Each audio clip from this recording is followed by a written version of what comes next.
So I'm going to start by reading a few poems from my latest book, The Orchestra of Wind Chimes, published by Wayne State University Press last year. And then I'll read a couple of poems from manuscript. First poem is Proposition. Unlike the leaves lost to the night, those shouts along the sun-speckled canals, the dripping, piercing, potted wall. This is important. Unlike the raisin-studded afternoon, these side streets polished with horsehair brushes, my heart. The palace of justice blockaded by pacifists, the steep, rattling midnight stairway, the headless cough seeping through a sea-green chasm, the ubiquitous, mysterious triplet crosses. The common sense thing is to say it's normal, just one foot in front of the other, like a gazelle. But they were heard somewhere, these shifts in your breathing. The directionless movement was a sign. The next poem comes from the days of the U.S.-Afghan War of the early 2000s. It's called The Cilantro of Generals. It carries an epigraph from John Greenleaf Whittier, the 19th century poet that Frederick Douglass called the slave's poet. It goes, Americans to market driven and bartered as the brute for gold, from a poem called Expostulation from 1834. The Cilantro of Generals. Mercantile drovers with no added sugar asks you to mate with a sprig while he has sexual, mistaken for shady, unsuspecting townfolk. The term field grade is for colonels and generals. The distinctively fresh taste, sports. Discover blatant irregularities in ale. World domination, chemically speaking, is an interesting petition. The ongoing synergy between big and small. Gemstone, gendarme, gender, generals, generate generics, generous. To Abydos, you'll have to share, then slip along. Who moved during the 8th century? Break for breakfast a foe and takes Gam and her nieces 2 hours to arrange the fabrics. Absolutely must please the generals, ministers, girlfriends, bosses, and yet believe in the military, the war machine. And do not diet and chunks of tough and home century being alive and 1 billion to slow Africa. About necessary evil. The trouble is Dostum. This October celebrate the popular. The destruction is commissioned. Boot camp buddies support this forum. Post a new topic for my profile, cellophane. They're anointed money in order to protect. These planes are threatening our cities. Please have them noodled. A lot better with a touch at 10 for a dollar.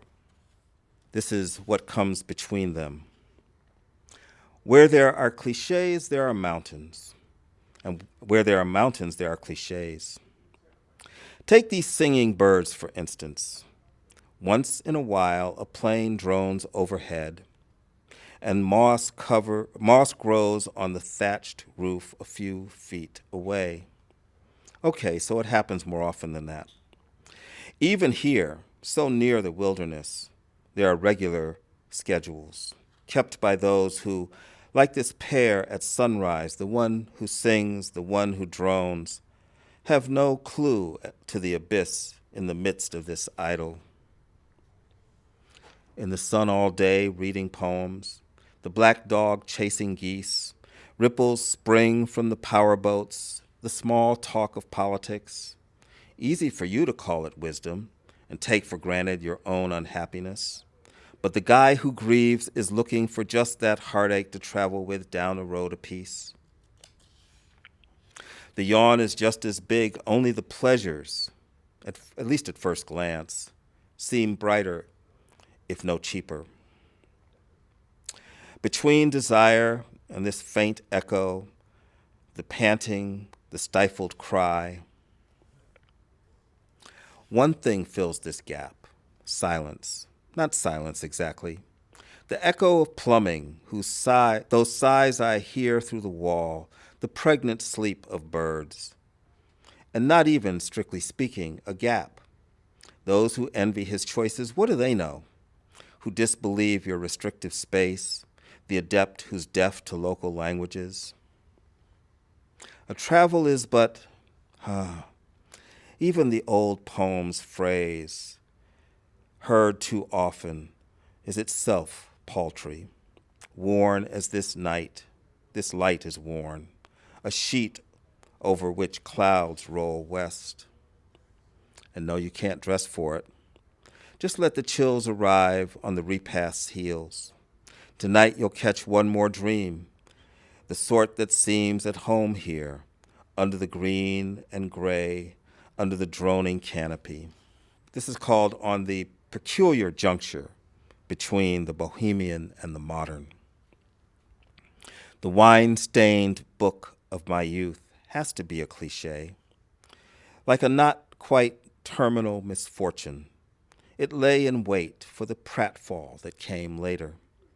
And having read all that, you can still find where they call the mass population generative. And they inherit at much higher rates too, unlike your blue noggin, and get to drive as fast as they like. We were designed to cool off. Call it a bad dream if you want, a fake image from an old movie. One idea is the guy in The Janitor Who Paints. The first version he was in, I forgot I wanted to do that.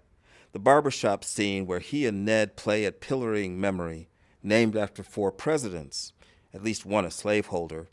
And when he was the picture of normal, he shamed every time he showed up.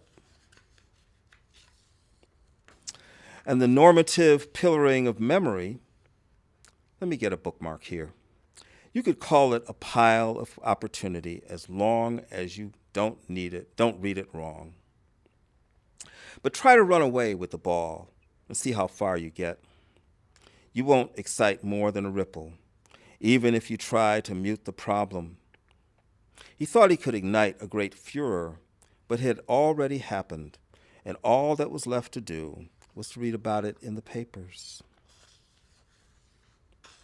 Come for the adventure and the local color. Keep the topic front and center. To goad further the trolling argument like a cool breeze waiting. On the day the fountain awakes and we lament the dryness, the parched spring, the ravaging pathogen, the twitter of the natural world, where the style is pure, the vocabulary varied, the moral severe, and where one learns mythology and geography as in a set of repeating nighttime commercials. And between market and 10th and the natural world, there's the rabbit hole of the witty phrase. These sentences ain't new. Even the wren flapping her wings is unique. But the branded ones of our day welcome the mark, the number and letter signifying ownership. Even the lemons differ from one another. Red jalopy, green jalopy, yellow jalopy, blue jalopy, while the faux hip continue to fall from the sky.